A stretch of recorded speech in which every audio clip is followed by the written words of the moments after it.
So I do a brief introduction of who I am.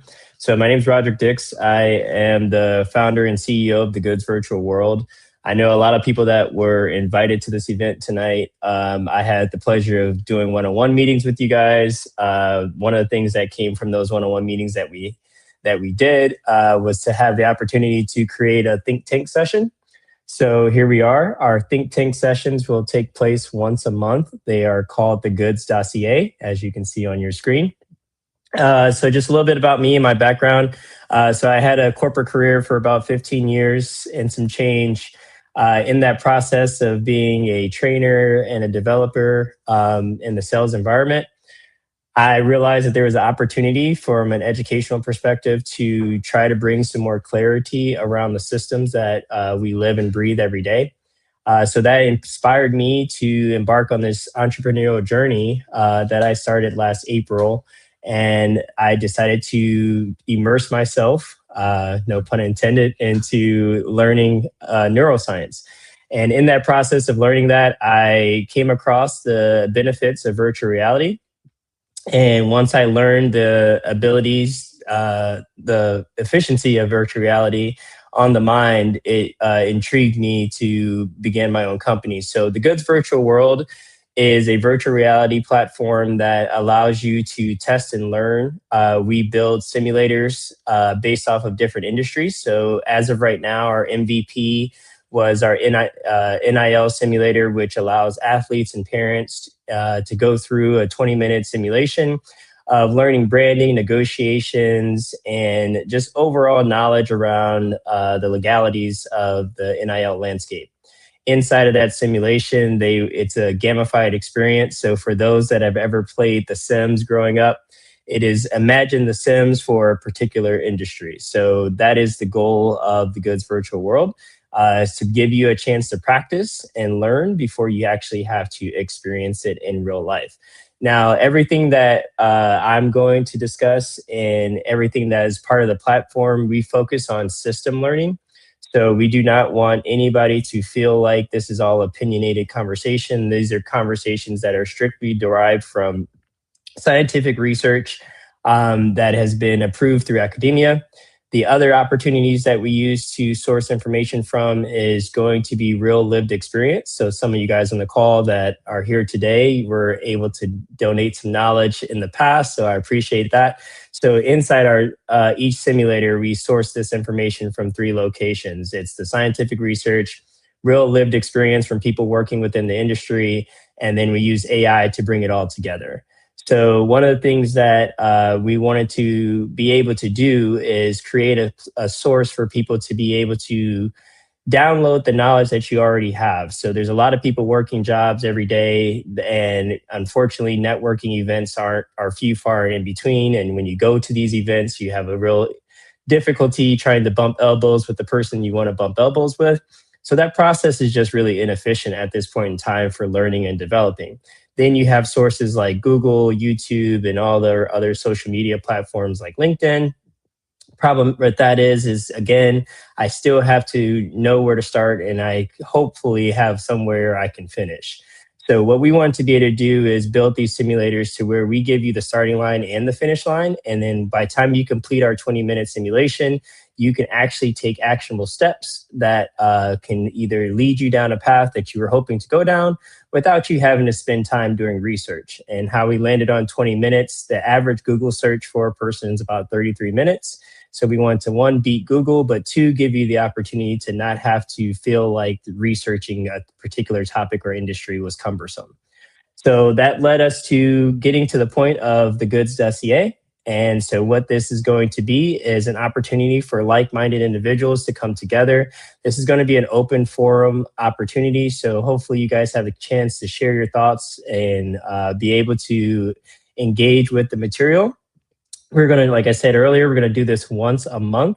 It will be on the 25th of every single month. So, and I promise you next month, it will be on time now that I have a working platform. So I apologize. This is my first time going live. So it took a little learning experience. I did a practice run and worked earlier, but you see how that goes. All right, so today's topic is the attention economy. So what I did was I briefly prepare just some overview slides to kind of get us started. But the way I would like it to go, and hopefully you guys will have the opportunity to share, is I really want this to be a true think tank session. So all opinions are welcome. The only rule that I have is that we just be respectful of those opinions and thoughts. So that way we can make sure that we indeed have a safe space.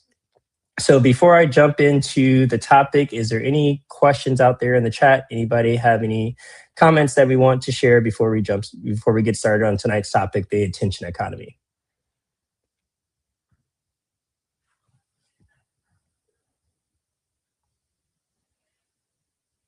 All right, looks like we're good.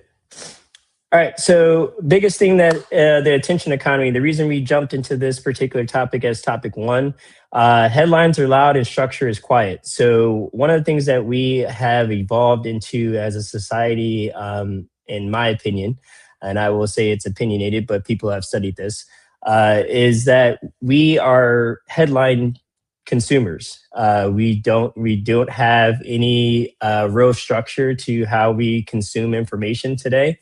We have so much information around us daily that it's very difficult, for one, to just even do a little deeper dive into the headlines. So I'm a father, so I tell my kids all the time, you know, you guys got to search for the article, get the article. Don't just go off the headline, get the article. And it's just to encourage them to just dig a little deeper and just not go so quickly into that little, blip on the radar that they see on Instagram or TikTok, or, in our cases in LinkedIn, Facebook, things of that nature, any other social media platform, YouTube in particular.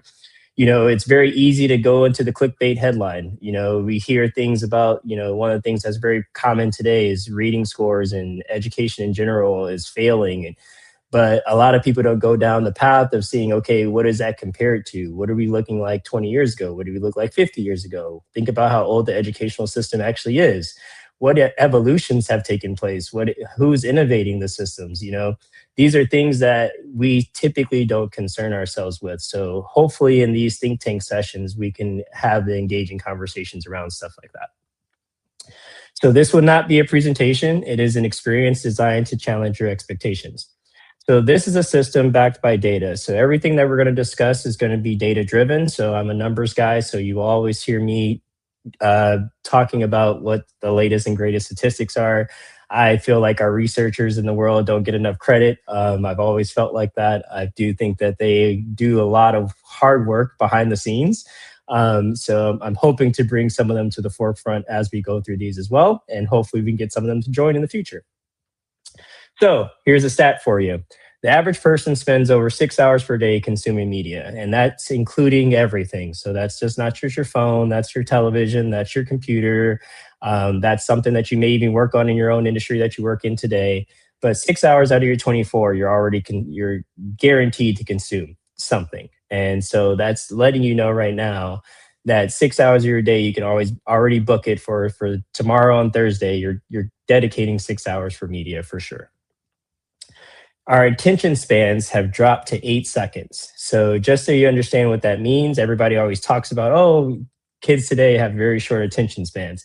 It's not just kids, it's adults too. We have fallen dramatically. So just to give you a kind of a reference point, the attention span of an average adult about 20 years ago was about 17 seconds. So we've already kind of cut that in half. Just to see where we've grown to in 2026. This statistic came from 2025, so it's only a year old, but it's average about 8 seconds, which is great for marketing people out there in the world. So you guys understand, you gotta get my attention. You got 8 seconds to do it. So for them, having this data is great. For us, it could be problematic. App switching. So the user experience benchmark. Average time to switch applications is about 44 seconds. So on average, between going from Instagram to TikTok, you do that in about 44 seconds. And platforms have studied this as well for a very long time.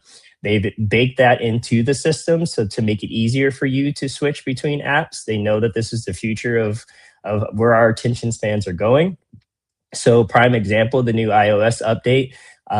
Apple has played with the idea of your home screen, making sure that things are a little bit more accessible, a little easier.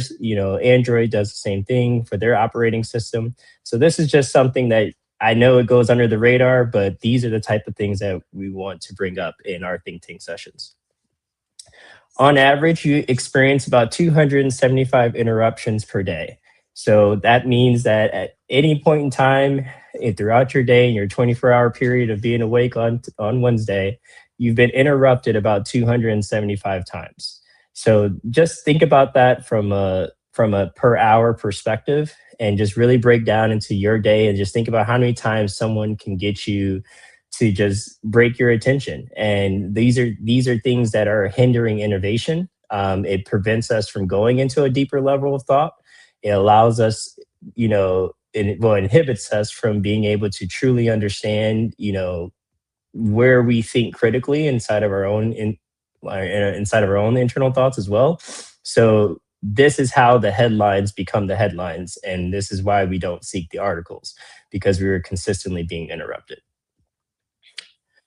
So the cost of interruptions for knowledge workers, the core challenge is knowledge workers require uninterrupted focus for complex tasks as their intellect and creativity are primary assets. So a knowledge worker, for example, could be a doctor, it could be a lawyer, it could be someone working in a technical field, it could be a plumber, it could be anybody, an architect, anybody that's doing anything that they have to use their intellect in order to execute their plans. And that's pretty much everybody for the most part. There's not really many jobs out there that you can kind of do blind these days because of automation. So you do have to have some level of knowledge of certain things. So that is problematic when you think about how many times that individual person is interrupted while they're trying to execute their plan.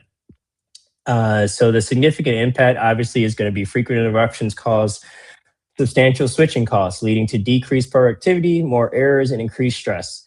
So when you think about it long term, when you're looking at why are our stress levels higher than they've ever been before, well, interruptions are a big part of that. We can't process emotions properly. For example, if I'm consistently getting interrupted, I can't, think, like I mentioned earlier, I can't think deeply about a particular topic that I care about if I'm consistently getting interrupted.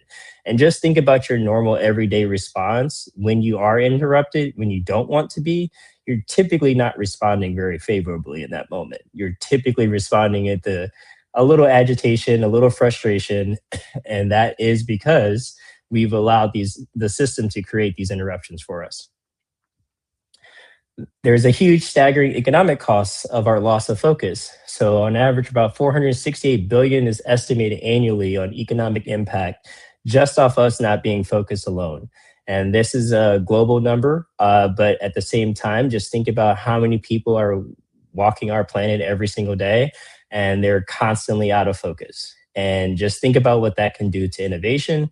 And this is why it is affecting our economies overall.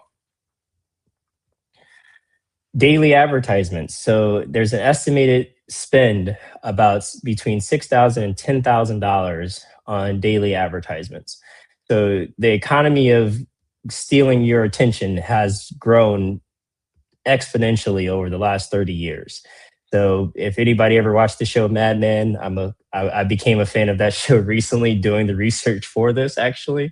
And just looking at where advertising started and where it is today, the amount of money that they're spending today versus what they spent 50 years ago, let's say, is unbelievable when you think about it, when you break it all down.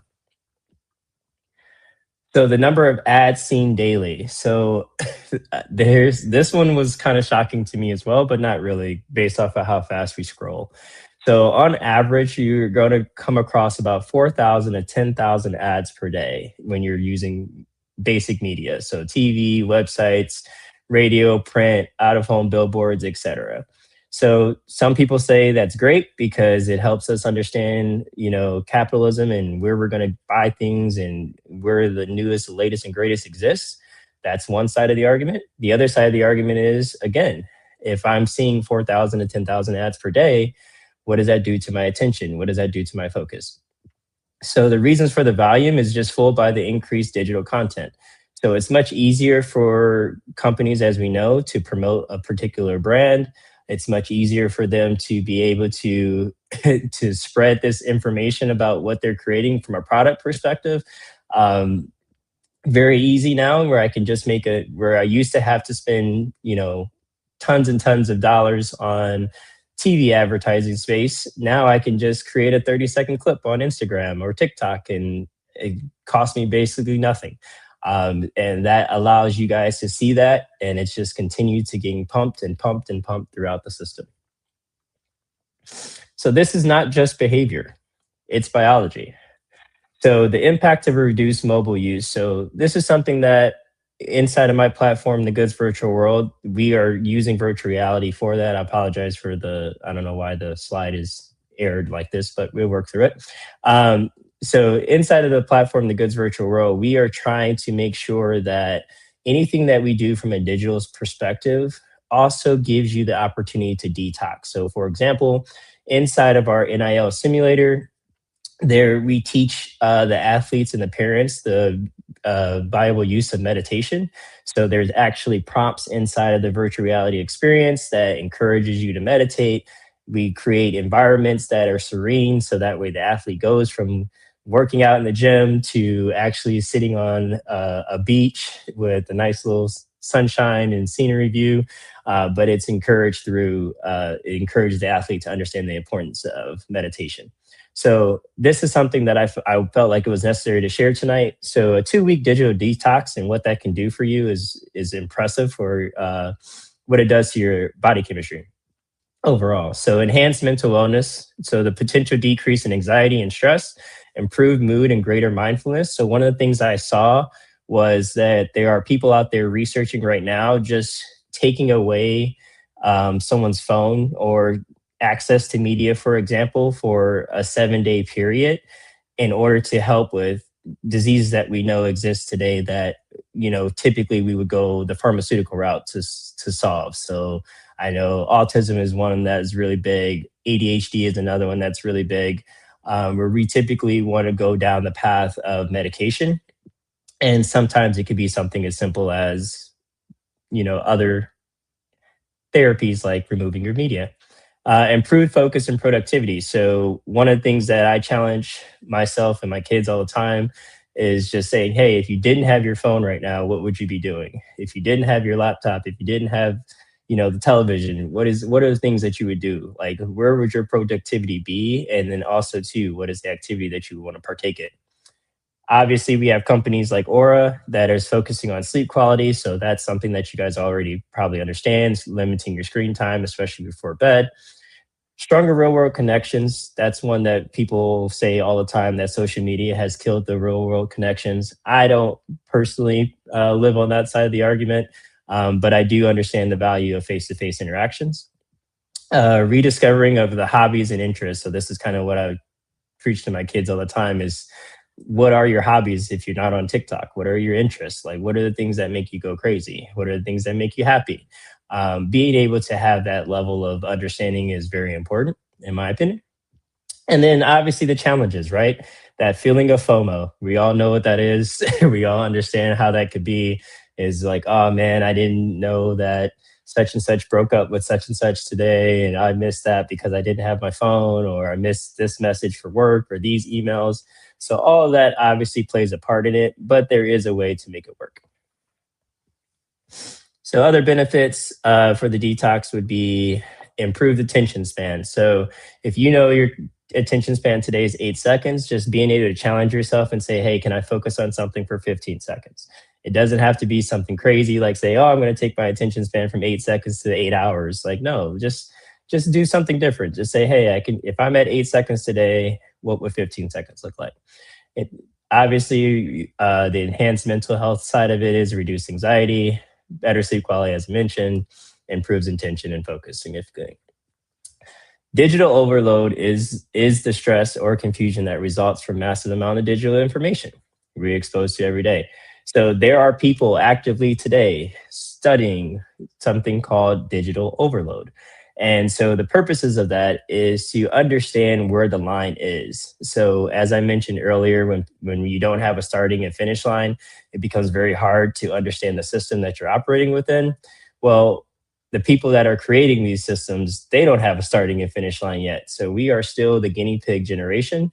And so they are still trying to figure out, okay, how much is too much? And so knowing that that is the case, we need more people that like yourselves on this call to be able to speak up and understand like, hey, this we have the opportunity as the adults in the situation to prepare the next generation to make sure that they understand that this is something that as humans we're still figuring out. It doesn't matter where you're from, it doesn't matter where you live. It is truly a global concern that we do need to be able to create a starting and finish line. Another shameless plug for my platform. This is why we have an exact start and finish line, so that way we can make sure that no one can never truly overload on our simulations. So the current reality is this is no longer a theory. We're here now. This is something that has already been happening for the last 10 plus years. People are consistently studying the attention economy. So it is a real thing and it is happening all around us. Attention is now the currency of business and influence. So again, if I'm starting a company today, the main thing that I want to prioritize is attention. And I want to be able to figure out how to create retention from the tension. So I want to make sure that when I'm thinking things through, it's like, okay, if I know I got 8 seconds, how do I get 8.5? How do I get 9 seconds? And it is now, and those that have worked in marketing before, you understand that those meetings take place every single day. What colors do we use? What music do we put in the background? What is the imagery? Who's involved? What spokeswoman or spokesman do we use? Like these are all things that are considered during this intention economy. The platforms are designed not to just enable interactions, but to shape them to make certain kinds of value creation more likely than others. So that was from Tim O'Reilly. So you got to understand, you have to start asking yourself, why does my Instagram feed look the way it does? Why does my TikTok feed look the way it does? Forget what the content itself is, but ask yourself when they do an update, what actually changed? What buttons look different? What colors did they add? Why did they add these colors? What is the difference between my phone being a flip phone versus a current, like just a standard phone? Or, iPhone's coming out with their first foldable phone. Why would they make these choices is where I'm trying to get people to really start questioning, because these are the things that help you understand the entire system rather than just being a part of it. More attention is given to things that are C-level urgent and important. So, for example, anything that's at that C-suite level, they are making sure that it is as urgent as it possibly can be when it comes to the attention economy.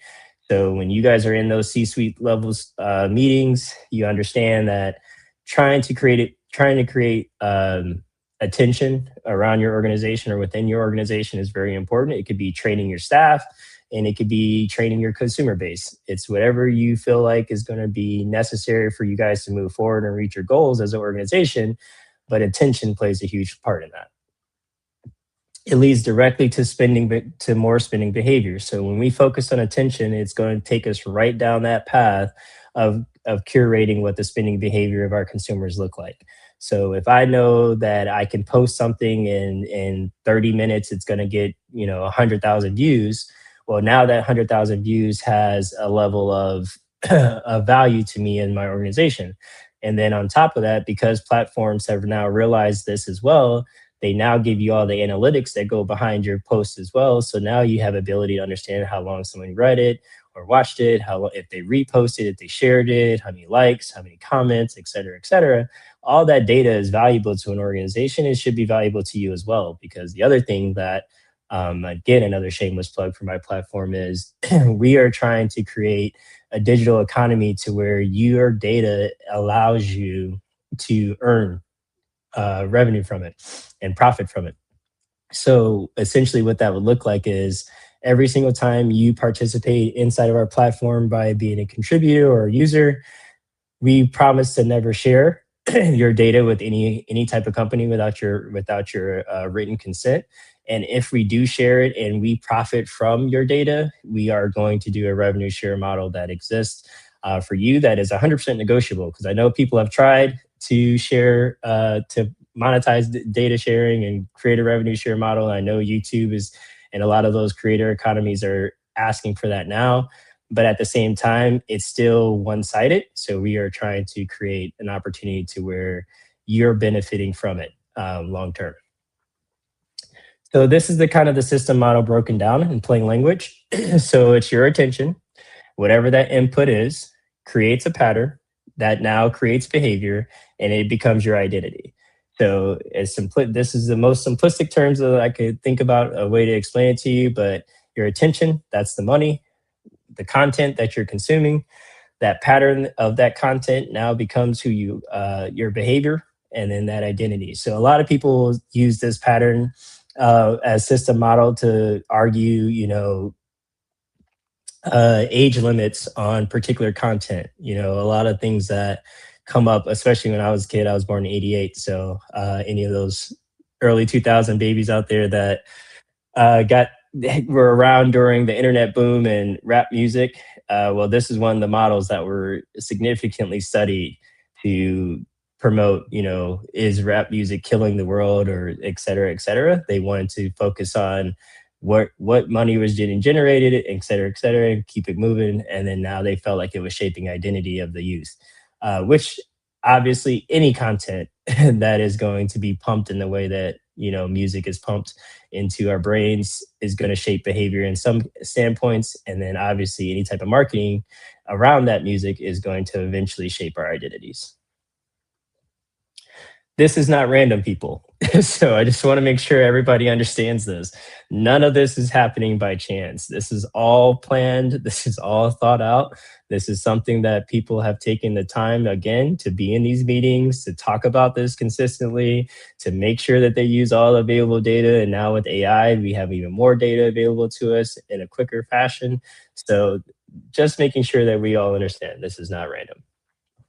This is indeed design.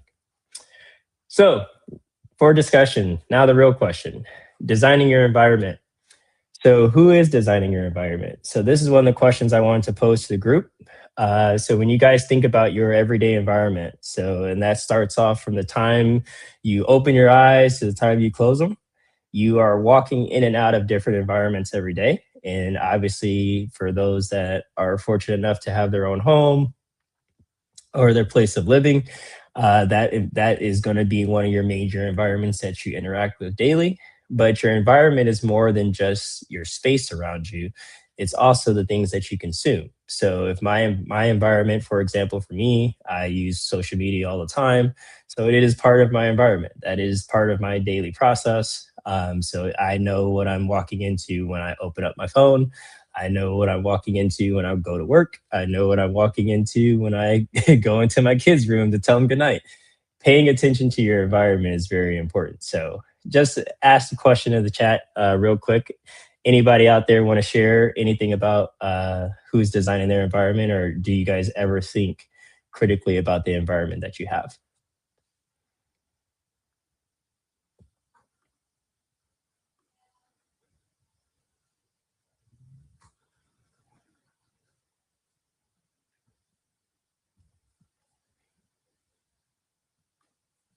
No takers on sharing their environment?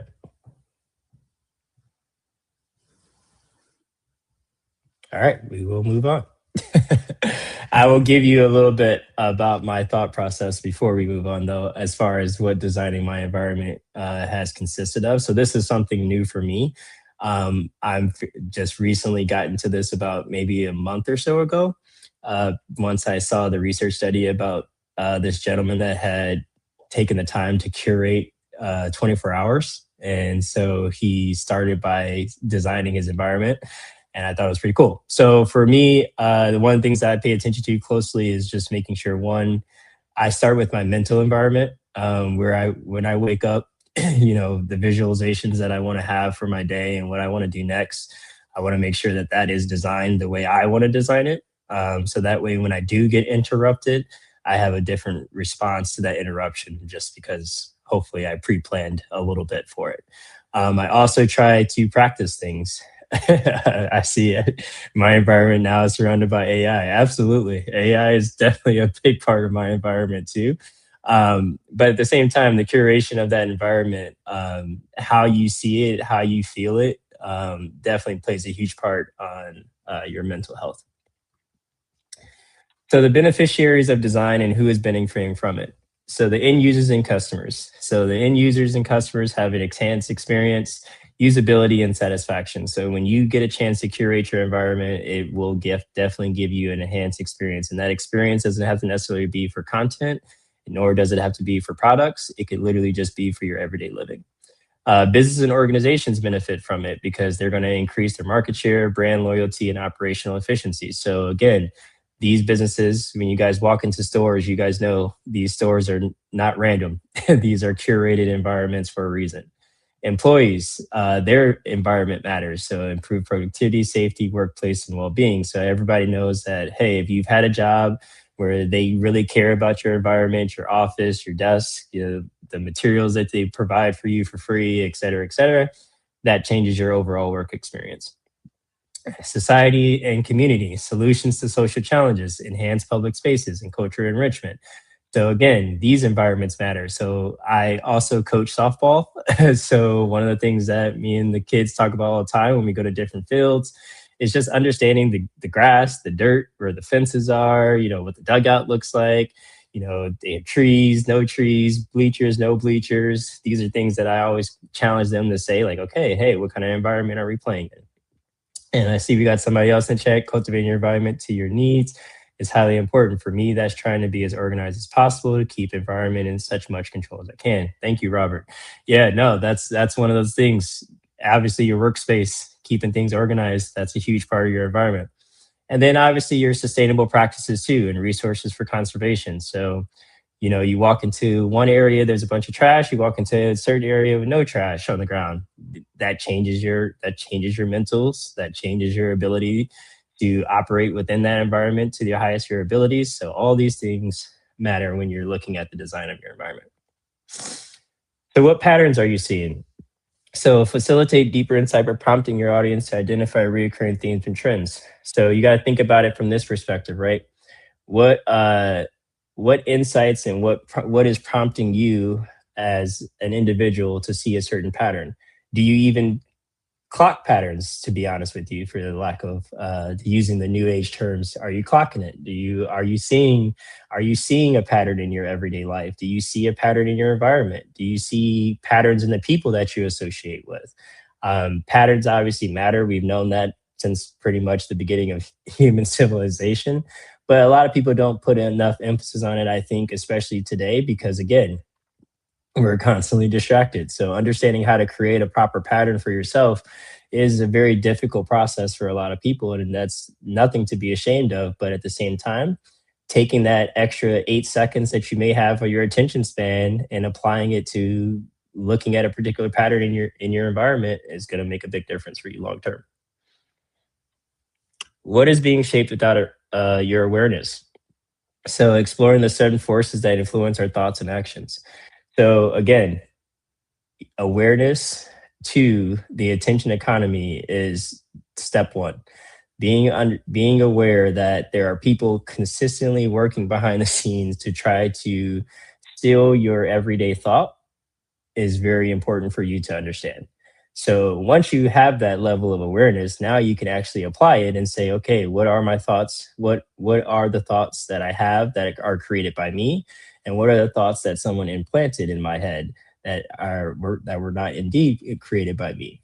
Do I like the implanted thoughts? Because sometimes we do, right?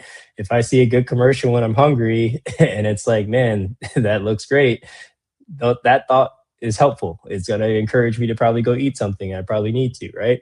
So that's a good one.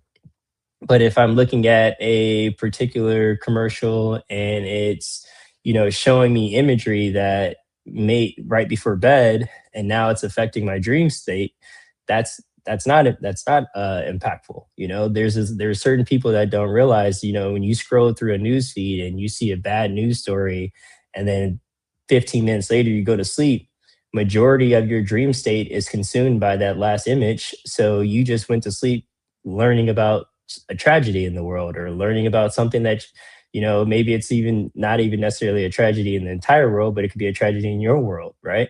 That you take with you in a space where your brain is supposed to be at rest. So having that level of awareness and knowing that what that does to influence your thoughts and actions is very important.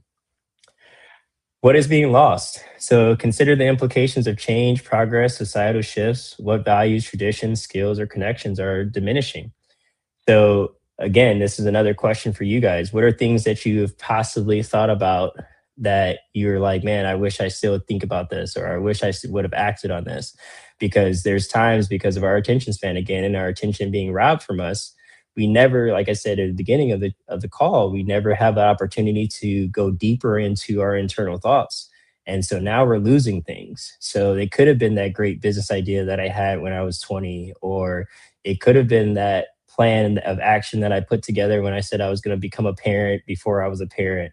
And now it's like these thoughts are just, they're gone. They're off into our internal clouds. And it's very hard for us to bring them back once they come. So a lot of these things end up being, one of the things that I feel like I talk to my family a lot about is just overall traditions. We don't really do many family traditions anymore outside of Thanksgiving and Christmas. So that, robs us of an experience of togetherness. So I just pause for a second. Anybody else have any things that they felt like they've lost or have maybe been taken from them because their attention has been too distracted?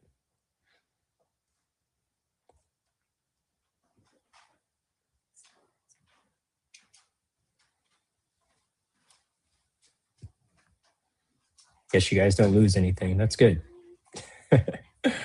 No. All right. So, what would it look like if you took back control?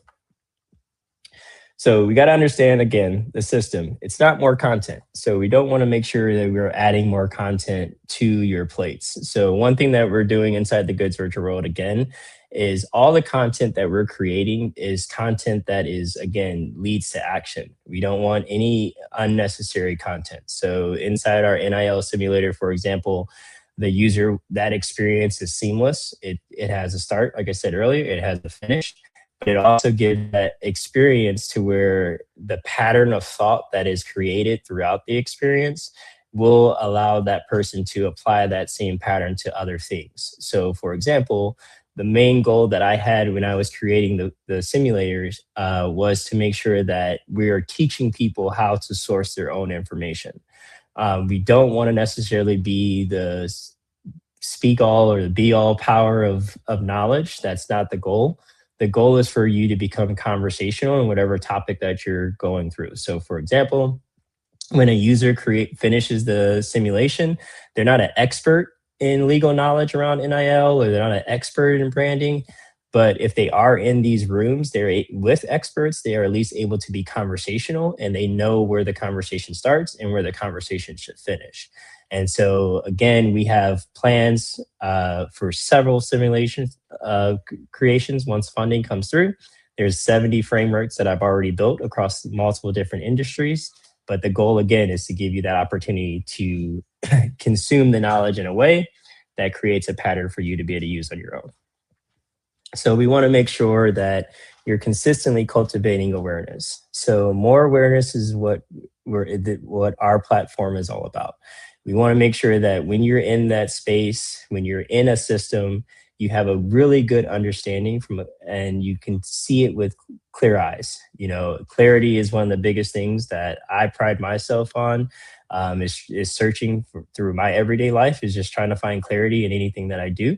And fortunately enough, I'm not the first human being ever to live on this earth. So there's somebody that's already, excuse me, somebody that's already done the research, and I just need to be connected with that individual. So once you search for clarity, you find awareness very quickly. And I think that is one of the biggest things that I hope you guys take home with you today. So embracing your intentions, aligning action with purpose. We want to make sure that every action that I'm doing has purpose in my life, right?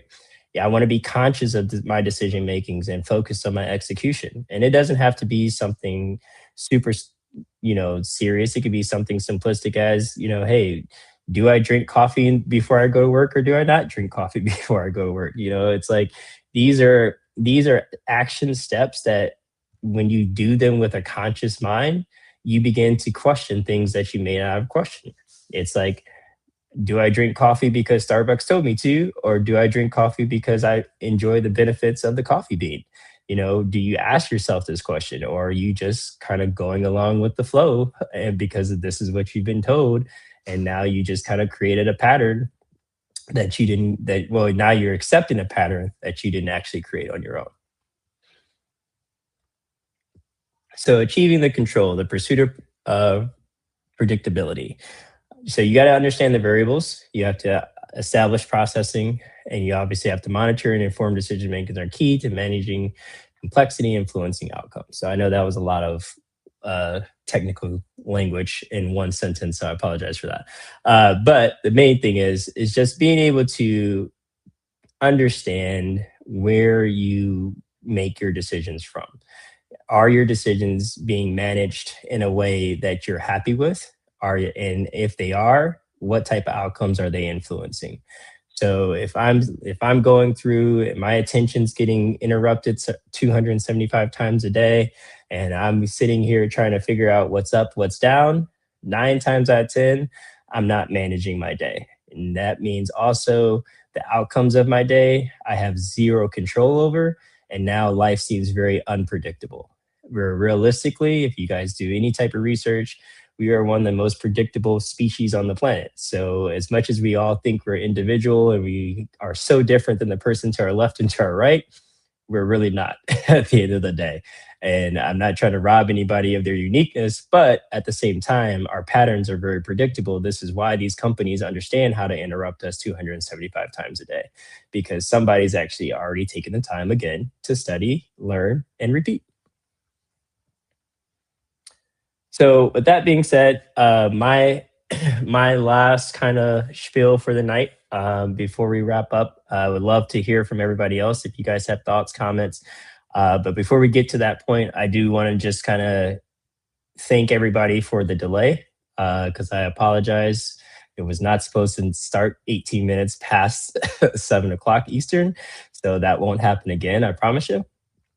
And also going forward, I would hope that I am also not the only person speaking as well. So I would love to be able to open it up if you guys are interested in being a guest speaker for any of our Goods dossiers. Please reach out to me via LinkedIn, or you can email me. I can put my information in the chat. You can also contact me at thegoodsvirtualworld.com. So shameless plug again for the business. But yes, so definitely, I appreciate you guys for taking the time today to listen to, and I hope that it was beneficial to you to learn about the attention economy. And last plug for the business. So just so you guys understand where we are pre-revenue right now. I am going next week to speak at the Texas School Board Association's conference in Austin. So still going to continue to go on. This part of the journey is not my favorite. I'm a idea person. I love to be able to sit in my office and ideate as much as possible. So these think tank sessions are fun for me. Um, and I do not always want to be, as mentioned, the person that is speaking. My friends, my family, they know I'm a talker, so I can do it, but it's not ideal long term for me. So definitely looking for people to contribute and collaborate with. I love like-minded individuals, and the people that are already on the call right now. I know we've had some time to have some one-on-one time, and I hope that continues as well.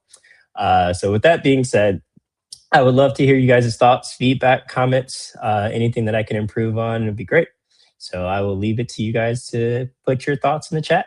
Feel free.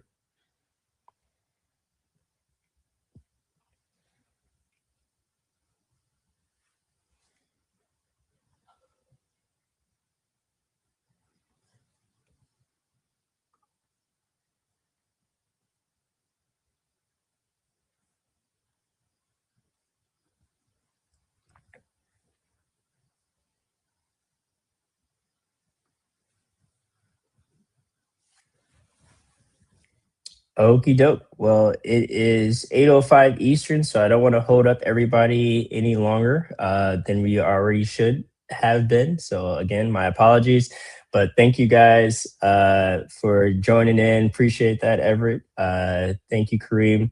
And I hopefully you guys had enjoyed your time, and we can do this again. Again, the next Goods Dossier will be April 25th at 7 p.m. Eastern, and we will start promptly on time. And I am also looking for guest speakers. So if you're interested, please feel free to reach out. Other than that, thank you guys. And to everybody out there, welcome to the Goods family.